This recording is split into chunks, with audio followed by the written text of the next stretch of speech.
if you drew a Venn diagram of all our tastes and interests, it crossed over at blues and Americana and traditional American music. And we hadn't discussed it. It's just I would suggest a song that I thought would suit this harmony or that harmony or would suit this, kind of rhythm and style and sort of thing. And then all of a sudden we were a roots band. It was like, okay, it's quite a natural way to kind of get our sound. Actually, we did a lot of different stuff to begin with, and then it's sort of by the very nature of like, well, that worked or that didn't work. You just end up with this set of stuff, and you're like, oh right, okay, that's what works for us, and it just there you go. We get a lot of requests for sort of Motown kind of things, but we always preferred the attitude of the Southern Soul stuff, Stax, and I was getting really into Goldwax, another record label called Goldwax. It's kind of like Stax, but just by the singers were never as well known and the band were never as quite as hot, but they were quite good. But Goldwax just had this massive anthology online that you can get hold of, like 15 albums worth of each song is a different artist. They were just a singles label, really. And that's how I discovered James Carr, who's one of my favourite blues singers. And so we were doing a lot of that sort of stuff, a lot of Southern Soul, and in that there was a lot of kind of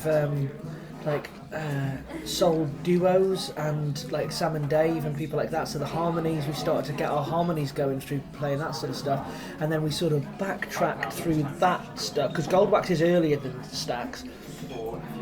Some of it's around the same time, some of it's earlier, and through that on Goldwax there were some early Goldwax releases that had gospel bands on. And then we started to do a few sort of gospel songs, trying to find the most secular one we could. Have you ever seen a woman like Sabrina? Have you ever seen a woman love herself? No, I bet you don't. I'm a rogue pest control in manic words.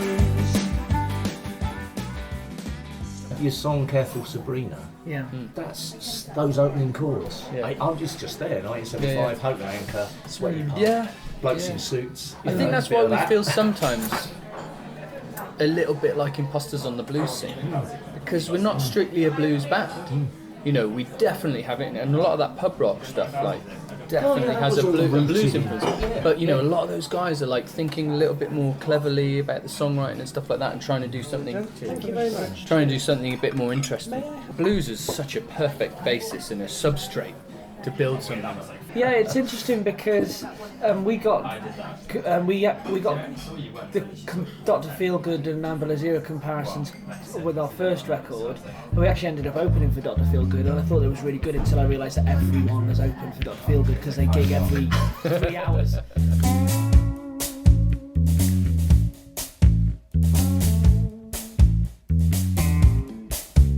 There's a limit to my love, ceiling on excess.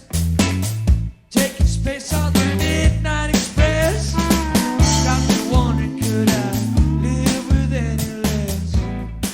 I think my first entry into electric blues was George Thorogood and the Destroyers, which is not very bluesy in the traditional sense. And I started listening to folk blues, so I was listening to a lot of Sonny Terry and Brownie McGee and a lot of Big Bill Broomsey, and then the folk revival. I was big into that for a long time, and I got in through blues artists by listening to Bert Jansen, Wiz Jones, and Davy Graham, and who they were playing and who they were influenced by. But then the first time I heard actually electric blues, other than just in the periphery of my mind, was when I saw George Thorogood and the Destroyers record, the first one I think it is. I think it's the eponymous one. Oh, that's superb. Yeah, and I remember listening to it again and again and again and again. And I remember, instantly, you mentioned the Hope and Anchor, I remember seeing a blues band in there and thinking, I'm going to do that one day. I've been thinking about quitting, maybe doing some cocaine. I should start drinking seriously again.